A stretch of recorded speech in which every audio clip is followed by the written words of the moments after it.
first of all, number one, we're good with how to find the value of x, right? Okay, so when we get to this part in the lecture, before you can find the value of x, you would have to totally isolate that variable, and then so algebra is definitely going to play a role. But square roots and cube roots, that's probably as high as we're going to get on that. So if you can do those two things, you're fine. And then on number 2, this is really, really, really, really important. So very simple though. What did you get for 2a, Drew? 2a? Yes. 1 over 0.0000. Okay, that works. Or 100,000 over 1. But either way, but I'm glad you said that. I'm glad you said that because either way, you had 1 over a number with a bunch of zeros, right? In front of the decimal. So either way, when I write 100,000 as a fraction, the top number is way bigger. Can we all agree on that? Okay, good. So on B, what did you write, Bennett? Okay, good. Or a bajillion jillion divided by what? No, I'm just kidding. I love you, Drew. No, I'm really glad you said that. I really mean it. Jordan, what did you get on C? 1 over 1. Or 10 to the 6 divided by 10 to the 6, or whatever you want. Something divided by itself. The top and the bottom would both be equal, though, right? Matthew, what did you get for D? 1 over 100. 1 over 100. And this is 100th. And so when you're dealing... There's that lag. I went to college to teach middle school. When you're dealing with these little numbers, it's easy to figure out the number on the bottom because 100th is 1 over 100, and this is tenths, hundreds, thousandths, 10,000ths, millionths, 10 millionths, 100 millionths. So that would be 1 over 100 billion done. See? Yay! How do you feel about that? On the decimals that are less than 1, on the decimals that are less than 1, it's important to realize that the bottom number is going to be larger than the top number. Are we okay with that? Deal with the fractions. This is going to come back in a minute. So if we have that basic piece of knowledge, if you know this and you can write this, then I got you. And so here we go. Oh, cancel. Minimize. So here, this is where we are on equilibrium. Did y'all find this page pretty quickly? If you haven't, if you don't see this page, find it. So we're going to be looking at K, Q, KC, and KP, and we're going to calculate some equilibrium concentrations. Yay! Some reactions are reversible, and so evaporation and condensation of water. There's water vapor in the atmosphere. Overnight, when the temperature gets cooler, the air can hold less water, and so that's where dew comes from. There's your free Earth science lesson of the day. Also, water as a gas can become a liquid, right? And so these things can go back and forth. They don't just go one way. Same thing with dissolving and precipitating a salt. If I take sodium chloride as a salt and I put it in water and the water evaporates, I'll be left with that solid again. Okay, so these things go back and forth. There are other ones in biology. For example, apes, kids, I'm so sorry. Do you remember how I kept talking about how carbon monoxide would bind irreversibly to hemoglobin and it would never come off? Well, yeah. What ends up happening with that is the hemoglobin here, that's not the formula, it's crazy, but it has some iron in it. This oxygen can be bound and unbound to the hemoglobin, but when it binds with carbon monoxide, that is not a reversible reaction, and you're stuck with that, stuck to your hemoglobin until that cell dies. So anyway, the oxygen is later released, and so it can go back and forth. And then you don't have to have new blood every time that you have to do respiration. It's fine. Your blood can release oxygen and go get some more from your lungs. Yay! So that's, some things go backwards in chemistry. How are we feeling? Okay. Some things do go all the way to completion. Have your little yellow sheet out. Have this little guy. Some acids, and I'm just helping you out because I just spent all weekend planning out your chapter 15 homework. If you look at your equilibrium constants, just for fun, just good times here, look at the equilibrium one that says Ka and Kb. We don't need that yet, but we're going to. This is all tied together. Look over to the right. You see where that says weak acid and a weak base? Well, guess what? Hydrochloric acid is a strong acid. That means that if you put HCl in water, it dissociates completely. It doesn't go back the other way. Okay? So, so for this guy, there's a one-way arrow. If this was a weak acid, it doesn't break up all the way and it can go back and forth. Okay? So the reason that it says weak acid and weak base on that equilibrium page is because those are reversible. Strong ones, one way, you don't get a equilibrium because it doesn't do that. It just goes that way. How are we feeling? Okay, in your life up to this point, you probably thought all reactions just went one way, and that's just not true. Some of them do, but most of them don't. So dynamic equilibrium, most reactions do not go to completion. Here, all the reactions do not get used up. The system reaches a dynamic state where, you know, the reactants are continually becoming products, and the products are becoming reactants. And in that case, you use a two-way arrow, and you can draw like a full-on like arrow and arrow, but really this is what most people do. They just do like the half arrow, and it's faster. So get used to doing that. If you want to go into science later, this is just what you'll see more often. If you like drawing a full arrow and another full arrow, that's fine, but this is really more what you'll see. So if you look at this graph, you can see that concentration, so this is my molarity, my little brackets, right? The concentration of NO2 and N2O4. After a while, do you see how they kind of stay constant? Are they equal? No, but is the amount that I have changing? No. So, now let me show you a different graph that is tricky and looks the same, but you got to be careful, okay? If I look at this graph, do you see how they look like they're equal? Is the amount of them equal, though? This is the rate. So when the rate of this forward reaction equals the rate of that backwards reaction, then I'm at equilibrium. So what I want you guys to do, I'm going to pause the video. It's worth doing. I want you to take your marbles. Anyway, so if we said the molarity, or it would be actually just the concentration of the NO2. If we said that that was your 16 marbles, I had 16 molar solution, okay, versus 4 for my concentration for N2O4. These concentrations are not equal, are they? Were your boxes equal? But if we look at the rate, of the reaction, the rate at which the N2O4 becomes NO2 and back and forth, that rate is equal. Now, if I had trillions of little atoms and some were going back and forth, would I ever be able to see the two little marbles going back and forth?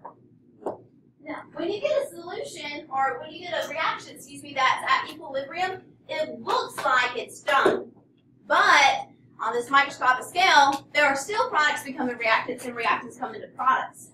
They're not of equal concentration. You don't always have the same amount, but when it comes and you're at equilibrium, the rate at which products become reactants and reactants become products is equal.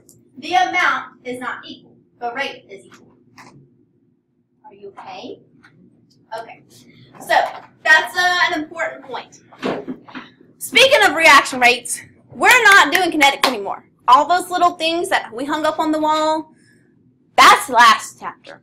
Okay? This capital letter K doesn't have anything to do with that letter K. This expression has nothing to do with those. 0 things. Okay? There are some similar themes with like temperature, speeding stuff up. I mean, all that's just good chemistry. But this is not the same stuff. Okay? Anyway, equilibrium, like I said, forward and reverse reactions continue to take place. The rate of the forward equals the rate of the reverse. The concentrations remain constant, 16 and 4, but they're rarely equal to one another. You don't have 10 and 10 in the box. Okay, you're gonna have one more than the other usually, and that's gonna take place in a closed system, right? It's not like other marbles are washing in over your marbles. So, still good? Okay. So here's how to write the equilibrium constant. The more important way to write the equilibrium constant is that it's on your formula sheet. Okay, so they're very generous with this. They were pretty stingy with kinetic stuff, I think. but they wrote it out every different way you could possibly write it out, every kind of reaction. So this is not, they don't have on there how to do like an ice table. So they're not really being that nice. But anyway, we can, this is the big thing, you can, C-A-N, look at a balanced equation and write the equilibrium expression. When we did kinetics, that was only determined experimentally. So that's the big difference, okay? So this, you look at the balanced equation, your coefficients are going to be your powers, and always make sure that the products go on the top. Very simple to write the reactants on top. And if you just go like autopilot and you're not thinking, you'll totally do that. So the KEQ, the KC, KP, they're all going to be written the same. Products on top, reactants on bottom. And notice when I have these little brackets here, I'm talking about molarity. When you're dealing with gases, they'll give you moles of gas, and then usually they'll be like in a 1 liter container. And then you can write the gases in brackets, because if you have 3 moles in a 1 liter container, then you have a 3 molar, and it's not a solution, but an amount of gas. How are we doing? Cool. Okay, so this is the pretty easy part. I do want you just to make sure that we're all straight. I want to make sure you got it. Go ahead for me. I need to show you one more thing. Just kidding. Why don't we go ahead and do this one? Write that out for me. Write an equilibrium expression. You work with your peers, whatever.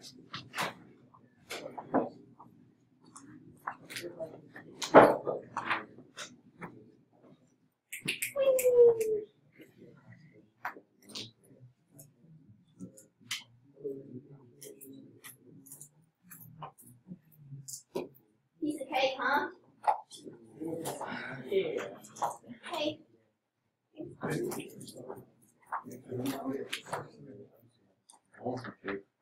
I gave some cake out on Friday, true story. After school, quite a bit of cake. No. Yeah. Alright, check your answer. This is gonna be a slippery slope real quick. You sure? You good? Everybody okay? Yeah. Okie dokes. Cool. Now here's where they're gonna try to trick you, okay? Oh, what happened? I need to put the data with their hash, like the gas gets put up by that or something. In the equilibrium expression? Yeah. No, you don't put state to matter here. That comes into play like sometimes, for example, on gases, they will give you, if they don't give you anything, just go KC and then put it in brackets. Sometimes, like in the little paragraph of mess they give you, they'll say the partial pressure of this is so many atms, the partial pressure of this is so many atms, and if you look on your sheet, the gas one, KP, for pressure, it's in parentheses. You don't get to write that in brackets because it ain't moles divided by liters. They don't tell you it's brackets, and you know this could also be written as KEQ. Don't matter. Yeah. Yes, sir. Does not you have to write the K on C or the K? Nah, you can just write a K. KEQ. Right. The KC and KEQ are going to be the same thing. Yes. So we'll be writing the partial pressures. Yeah, we get into that though. We ain't got that. We're good. Now this is where they're going to try to trick you. Tricky. Solids are left out of equilibrium equations, expressions. So notice here, one of my products and one of my reactants and one of my products, they're both solids. They don't go in there. And when we get to equilibrium and Le Chatelier's, the addition of a solid doesn't change equilibrium, and they'll try to trick you that. So we're getting to tricky stuff. Did that just happen to you? Sorry. Anyway, so are y'all cool with this? Now, I think I had, liquids are also left out. Here you go. So their solids are left out. The initial volume of NiO, the concentration hasn't changed. It's measured in moles by liters. So both have the same density. So both contain the same number of particles. I don't like the fact that that got smaller, but leave the solids out. Also, you leave liquids out. So the biggest one on this one, they're going to have water sometimes. Is this going to have water? Yeah, there we go. The water. That water is always, the water is just going to be our constant companion. It's going to be, because most of these things are happening in aqueous solutions. So, you know, that one's going to be a trickier one. So for this guy, notice that the water is left out of the products. That's the biggest one that'll trip you up. Yes, sir. Is it just because it's a liquid? Yeah, so here's the reason. Adding or taking away small amounts of water because this is aqueous solution, that's not going to, this isn't going to affect the overall concentration of water in the big scheme. So, yeah. So solids and liquids are not in there. The only thing that gets to go in there are things that are aqueous with an AQ or your gases. Are you okay? Yes, if water was water vapor, sure, go for it. Yes. All right, now what I want you to do, this is where it is. I want you guys to try number 2A. Try number 2A on your homework, okay? You're not going. It's the hard part. All right, so liquids are left out of the equilibrium expressions, like I said. Normally, it's going to be water that you're dealing with for the liquid. If water's a gas, then knock it out. Put it in the equilibrium expression. So this they will use to trick you. They will use this to trick you. This is a tricky thing. When writing an equilibrium expression, include gases and aqueous things. I felt so much better when I watched some of the videos for chemistry and like people were saying aqueous instead of aqueous. And I was like, okay, I'm not wrong in saying that. I just don't say it like your old chemistry teacher, but that's okay. Do not include liquids or solids. Got it? Okay. For gases, sometimes KP is used. And notice that it gets little parentheses instead of brackets. And so, same stuff, same way to do it.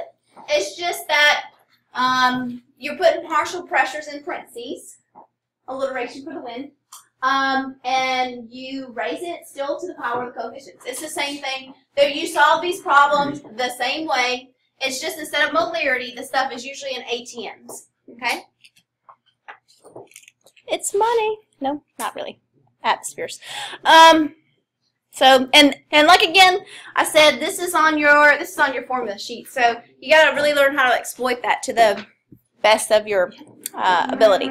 So partial pressure, we've already talked about partial pressures. The partial pressure is just the sum of all the different gases. So if you got 3 gases in there, one of the partial pressures is 4 ATMs, and one's 1 ATM, and one's 2 ATMs.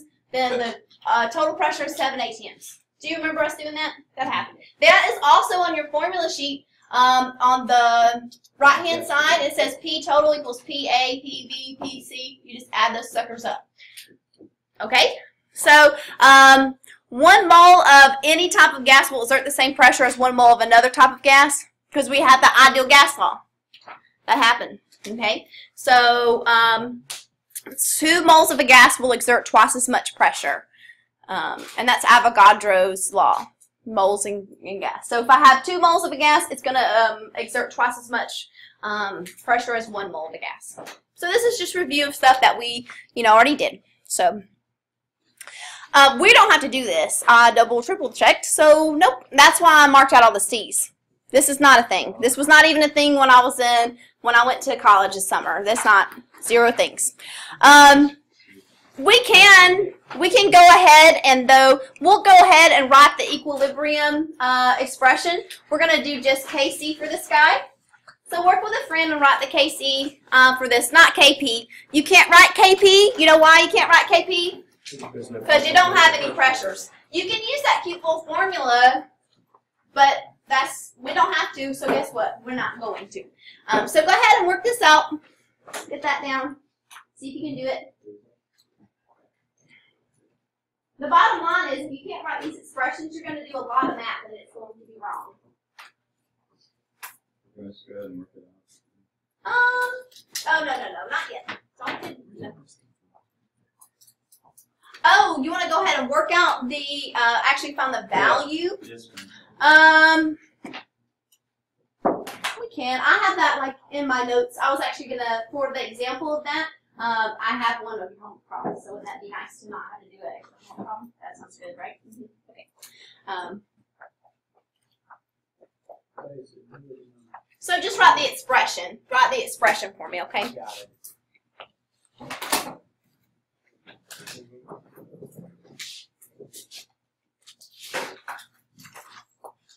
So your paper should look like this right now.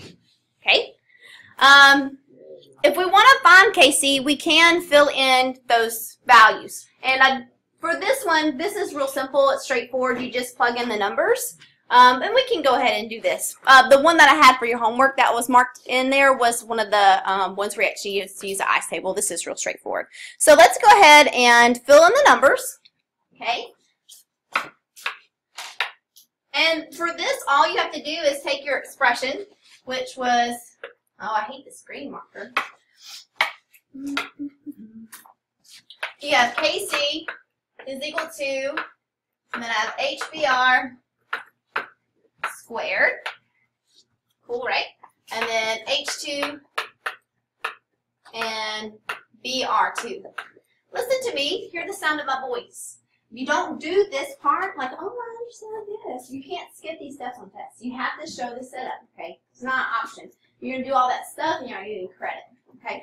So anyway, all we have to do now is we have to just fill stuff in. So HBR, as soon as you, let's see, put this in here, we're going to square it, and then we're just going to have the bottom be 0.140, and then times 0.019.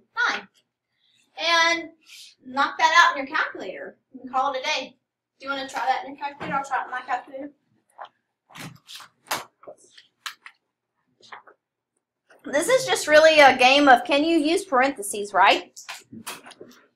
When I'm doing fractions like this, I like to just go ahead and do that top, hit enter, and then, you know, go ahead and divide and hit parentheses.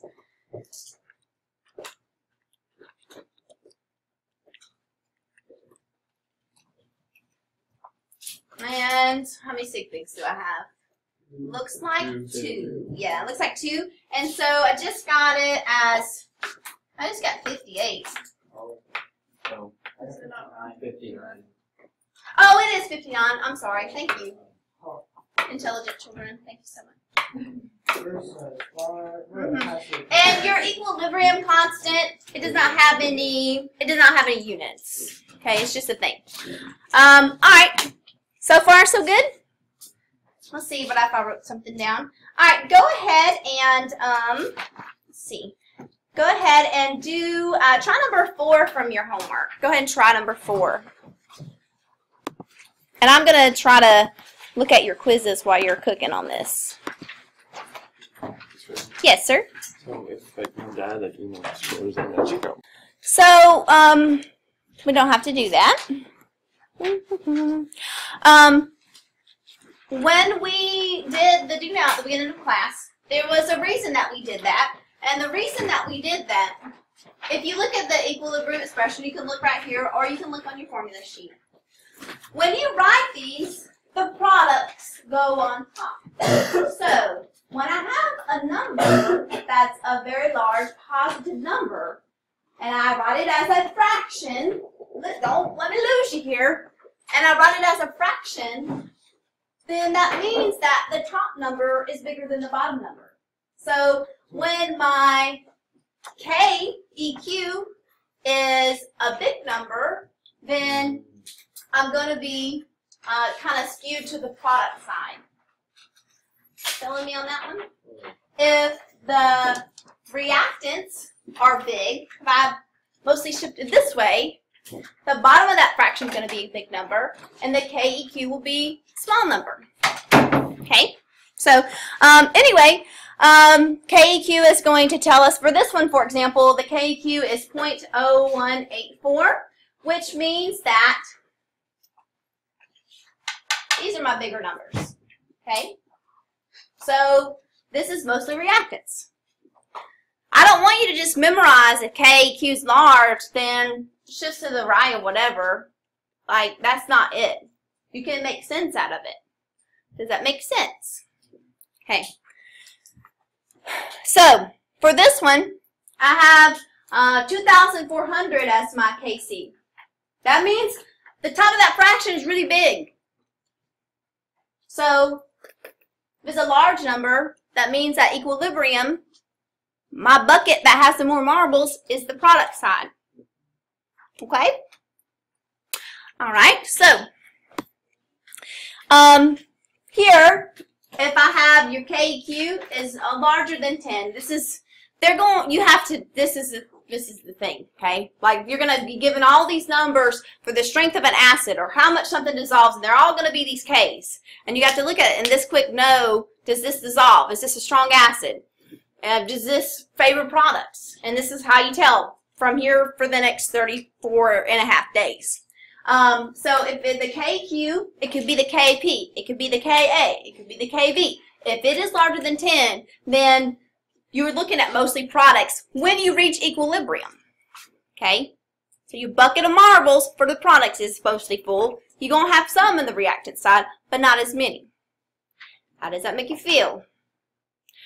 Okay? If it is less than 0.1, then your equilibrium is going to go to the left. And I know this, like, I don't want to just tell you this little shortcut. I wanted to explain it to you first. But if your KEQ is little, then your stuff is at the left. Okay?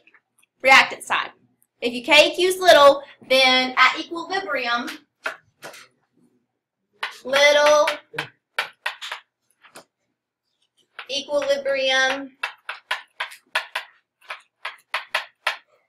at equilibrium, the reaction favors left, which on the left is reactants.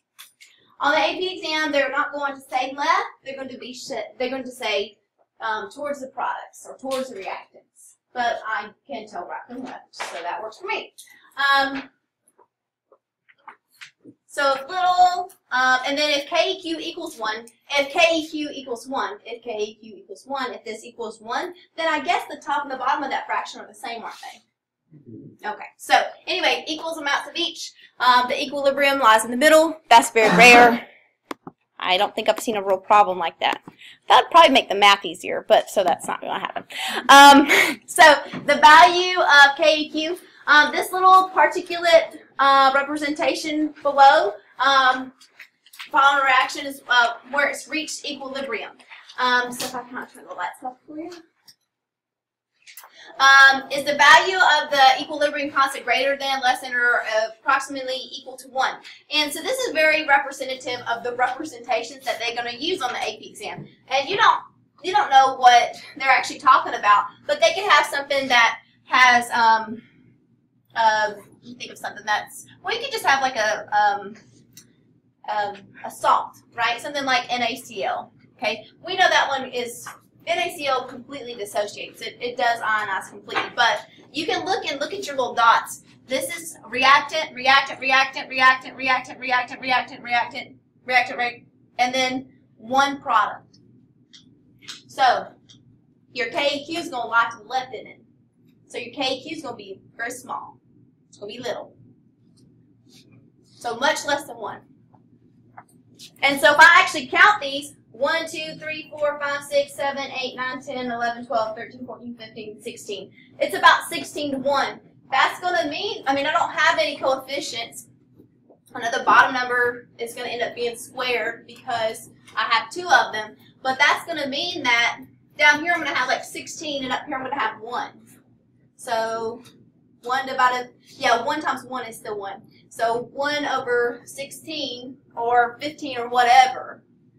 I'm going to have a number smaller than 1. How do you feel about that? Okay. So KEQ is less than 1 as the concentration of the reactants is much higher than the concentration of the products. Like I said, it's going to be little because the stuff's stuck to the left.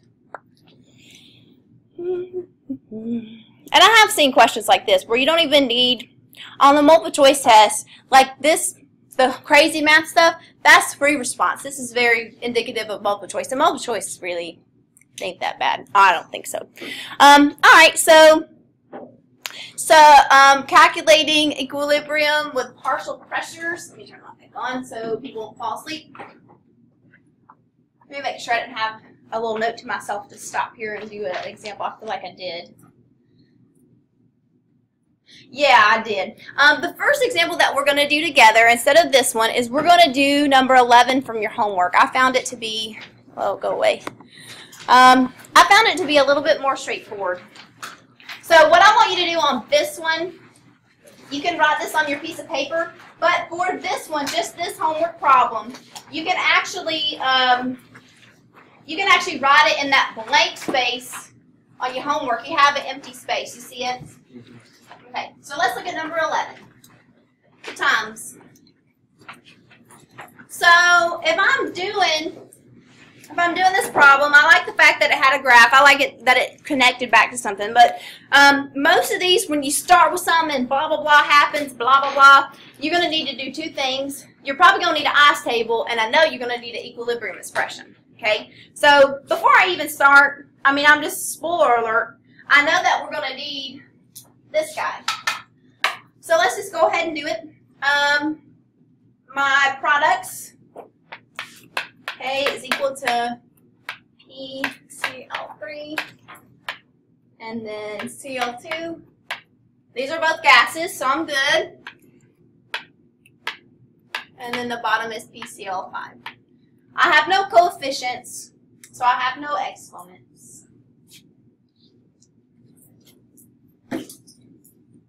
On A is kind of easy. So we can actually look at that one graphically.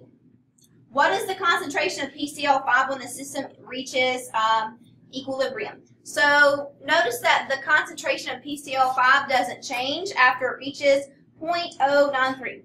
The answer to A is 0.093, and that's concentration, so you give it brackets. So far, so good.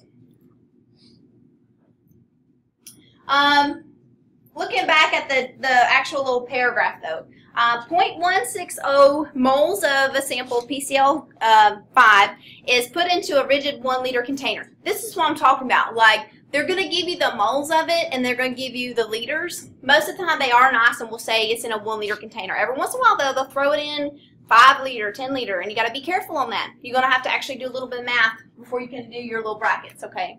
But this is, generally, they'll say a 1 liter container. So I know in brackets, I can write 0.160 brackets for PCl5. Y'all good so far? Okay, so at an unknown temperature. After a period of time, the system comes to equilibrium. A graph showing the concentration as a function of time has been plotted. We did A already. We looked at the graph. On B, it says find the concentrations of PCl3 and Cl2 at equilibrium. Hint, use an ice table. This ice table thing, this is not something I made up. It's not something that was just cute on those videos. They can straight ask you to do an ice table on an FRQ. Like, you don't get to do it another way. Oh, I like to do it this way. I'm sorry, no, you don't. Okay, this is the way to do it, and this is how they do it in chemistry. Like, everybody, this ain't something cute I made up. Yes. Is that the same thing as a rice table? And I was about to actually say that. And so I mean, they're gonna call it an ice table. That's the first time I've heard somebody say rice. But yeah, like my professor, they were just rice, not ice. Excuse me, ice. So I guess you can eat ice, but it's not. Yeah, I don't know. So sure, write the reaction first. And you need to write your states right here so you don't screw this up, okay? Get your little, I like drawing those arrows. That makes me happy.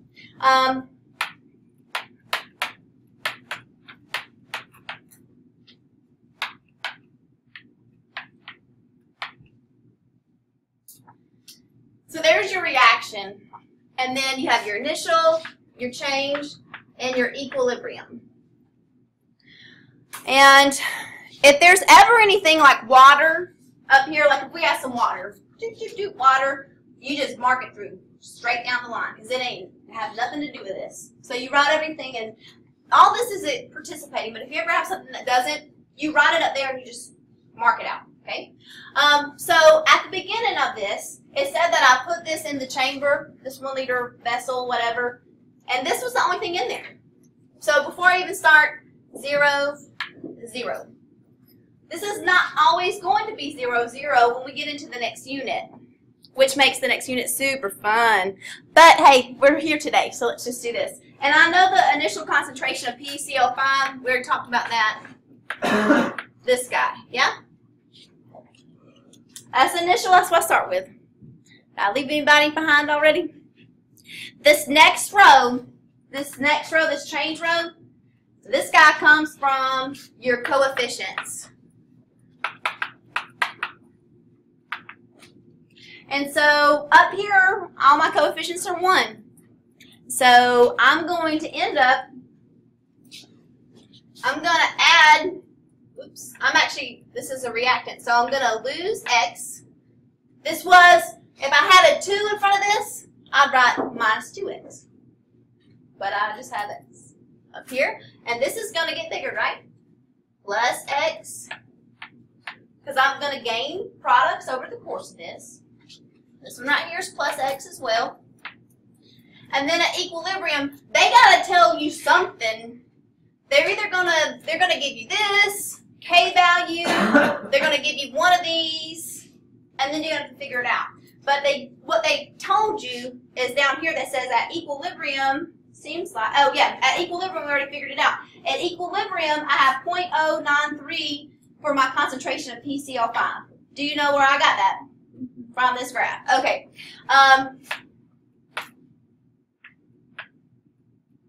Ooh, I wrote that number wrong. There, that looks awful. And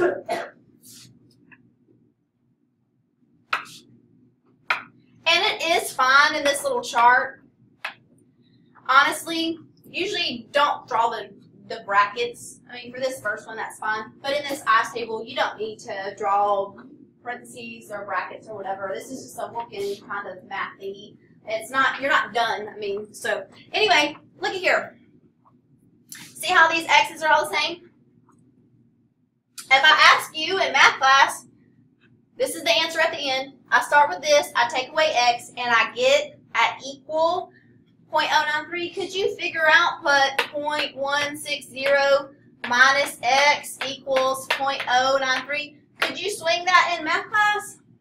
Then I guess you better do it right now. So let's solve for x, okay? So I'm going to subtract 0.160 from both sides. Oops, just kidding. Oh yeah. Yeah, you need to show your work. You know, you need to. If on multiple choice, sure, you don't have to show your work. But yeah, no, you have to show your work on this for sure. And I wouldn't recommend skipping any steps in your calculator either, because you're just those FRQs. This is going to be on the big 10-point ones. Like, that's a huge difference. I'll actually talk about that in a second. I did some math this weekend. Kind of depressing math. Make sure you ask me about that. So 0.093 minus 0.160. And I get negative, mine's in scientific notation, 0.067. So I have negative x is equal to negative 0.067, so x is equal to 0.067. So at equilibrium, this guy right here is 0.067, right? So I can go ahead and fill this in. These x's are all the same, yeah.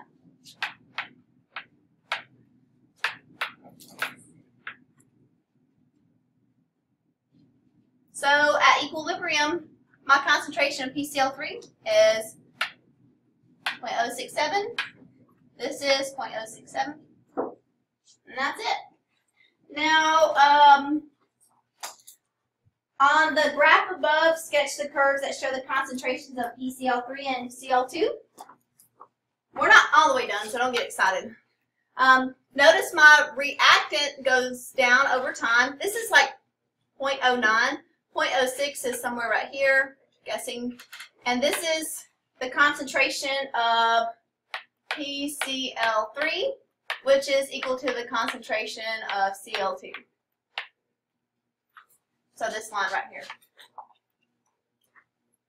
Are you feeling okay about that? Okay. So now what we have to do, most of the time what's going to happen is they're going to give you the K value. Okay, and then you're going to have to find all the other stuff. This one's nice and easy, yay. So what we're going to do is we're going to plug these values. That don't look easy. We're going to plug these values. Don't freak out. Don't freak out. Let me make it in color to make it better.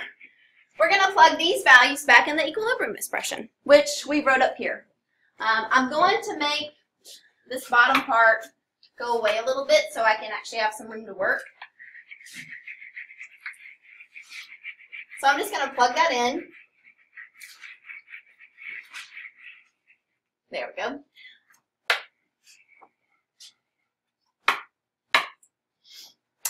So I have K is equal to the concentration of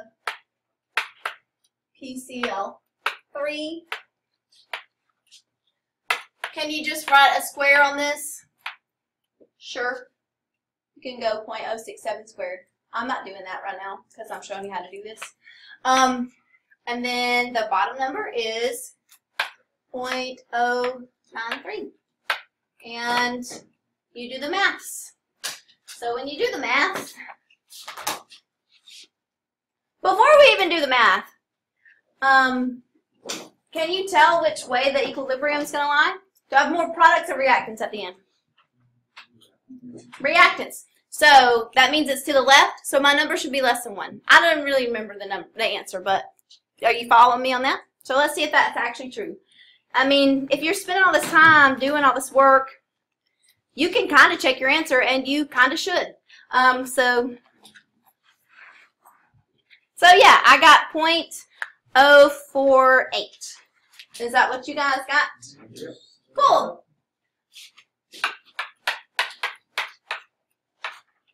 And is it 2 sig figs? Yeah. Did I have it down right? Okay, cool. That's your first legitimate ice table thingy. iPhone. Okay, so cool. Let's do a harder one then, huh? I picked that one first just because I was like, okay. Good, I am still taping this. Poor Cameron. Love Cameron. My favorite student. Sometimes.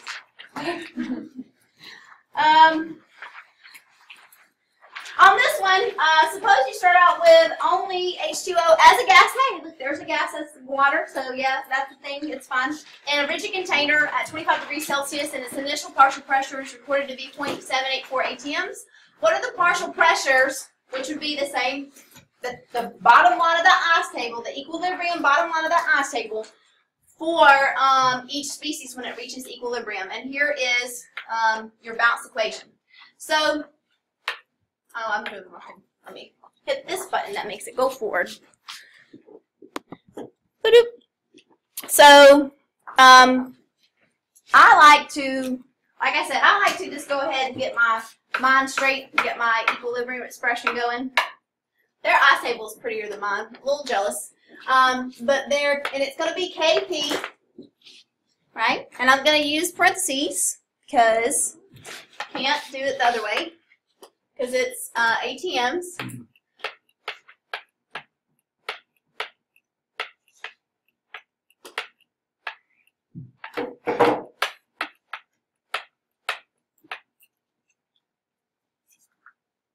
Anything on the board that's making you freak out? Anything weird? See again how, hey, I put this stuff in an empty chamber and then stuff, nothing else is in there. So these are 0 initially. Okay, so let's fill this in. Here, look at here, this is what I'm talking about. This 2 right here, that's going to give me minus 2x. This number in front of x is your coefficient. Okey-dokes.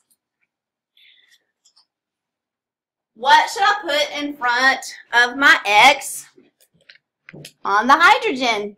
Jordan? Plus 2x. Yeah, you're so smart.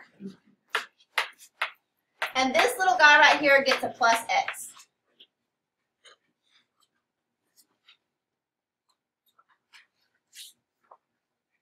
Okay, so at equilibrium, this is going to be 0.784 minus 2x. Y'all see where this is going. Slippery slope right here. This guy right here is going to be 2x. And this guy right here is just going to be x. Do I have a single clue what x is? Nope.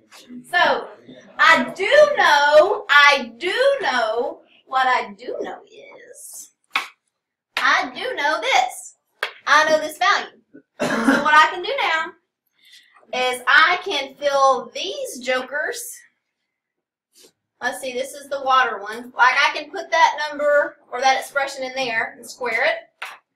I can put this into here, and I can put X into there. And I'm going to show you this. Don't forget the board's yellow. But that's where we're going. Are you okay with that? All right. Their stuff just looks like a hot mess. I don't like it. I gotta make it go through. No, okay, that's fine. So let's go ahead and I lost my expression. I have to write it again. Oh, excuse me. So KP, I don't skip the step of writing out my expression. I mean, you can't. You're not gonna get credit, but I mean, it's just not. Oops, it's not worth it. Bloop. So I have. Ooh, sorry, y'all. All better. So I have H2, and then that guy's going to be squared, and then I have O2, no square, and then H2O is going to be squared. I have all my numbers right here. So for H2, we found that one to be 2 squared, or 2x. So this is going to be... Miss Raymond? Yes, ma'am. I need Amelia Payne to check out, please. Yes, ma'am. Thank you.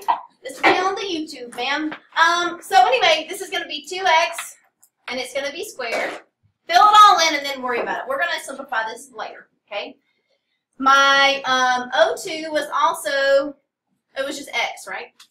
Yeah, okay, cool. Wasn't also anything. And then H2O, that's the fun one. 0.784 minus 2x squared. Okay, so the thing about it, look back at the KP value. This, you probably should write this down.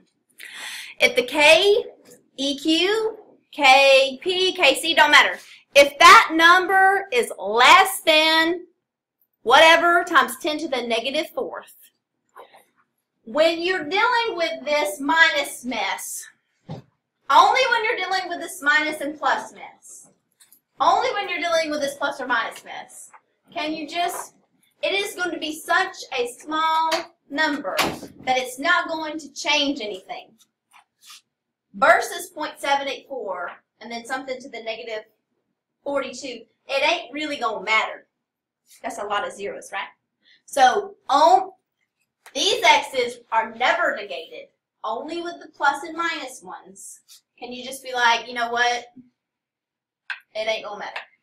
When it's less than times 10 to the negative 4. Okay?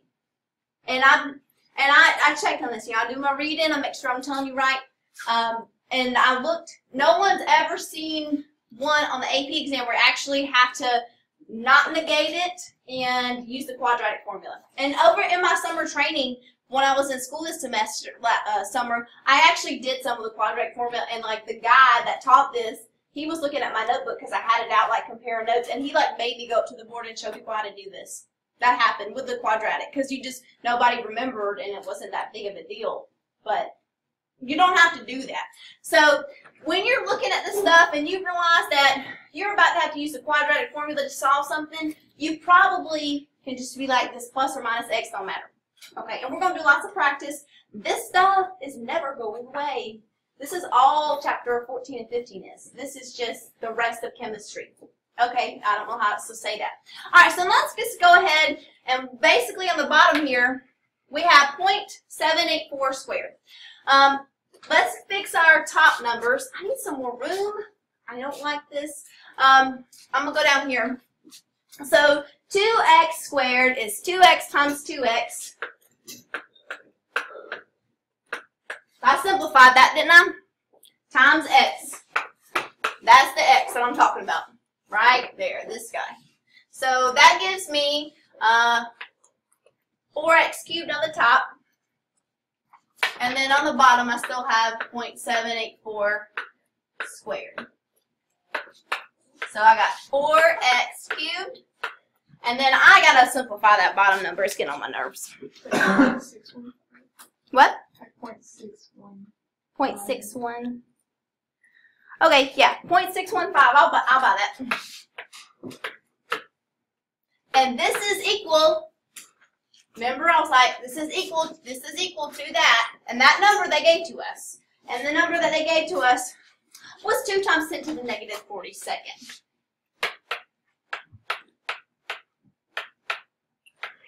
Okay, so, good, just algebra times. I gotta give myself some space, okay?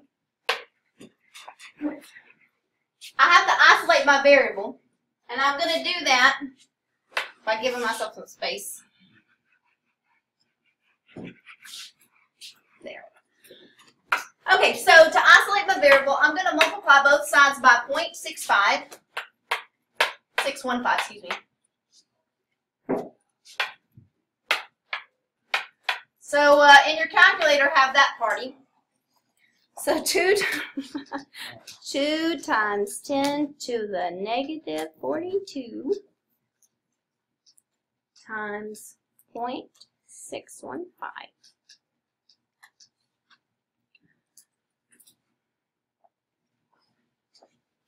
Is it going to freak y'all out if I write this up here?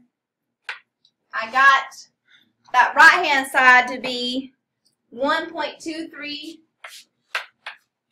times 10 to the negative 42. And now this side is just 4x cubed. Can I do anything with that x cubed yet? Nope, nope.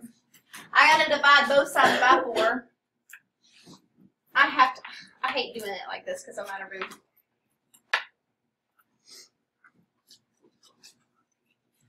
So take that crazy number that you just got in your calculator and divide it by 4. So basically we have x cubed is equal to 3.075 times 10 to the negative 43rd. Who came up with this, honestly? Who did? Now this is why I made you do this in the warm-up, okay? Because like you need something else to warm right now, okay? So take the cube root of this number. We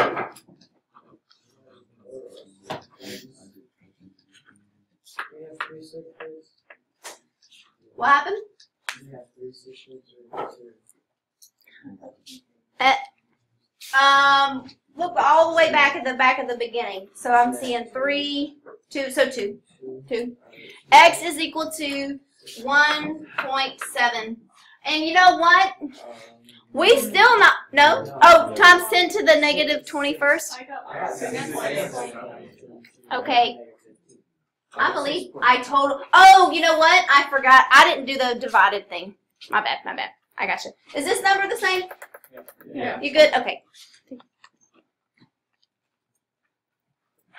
Will somebody come show me how to use my calculator? I'm just kidding. So I hit 3 and then I think I did it right. 1.6 still? No. That's what you got last time. I got 6. 7. Yeah, I got 6.7. 6.7. You take the third. Yeah, I did that. I did. I know how to do it because I made up your do now. Wait, how are you doing? I'm hitting 3 and then my little square root button. That's how to. Maybe I'm hitting the wrong button. Oh, I think I'm hitting the wrong That button. is the one with the X. No, yeah, I think I totally hit the wrong button. I'm sorry. I think so. Okay, can I try again? Yeah. Are y'all judging me? No. Okay, don't judge me because guess who just taught y'all this? We all make mistakes. I did that one. I was okay. Oh, I was totally hitting the wrong number or hitting the wrong button. So you got 6.75 or so 6.7 times 10. No, it's 6.749. So it doesn't round up. So 6.7 times 10 to the negative 15. Sorry about my. What about 6? So 2 sig figs. 2 sig figs, because you started off with 2 sig figs. Your 2 times 10 to the negative whatever was 2.0. So it is 6.7.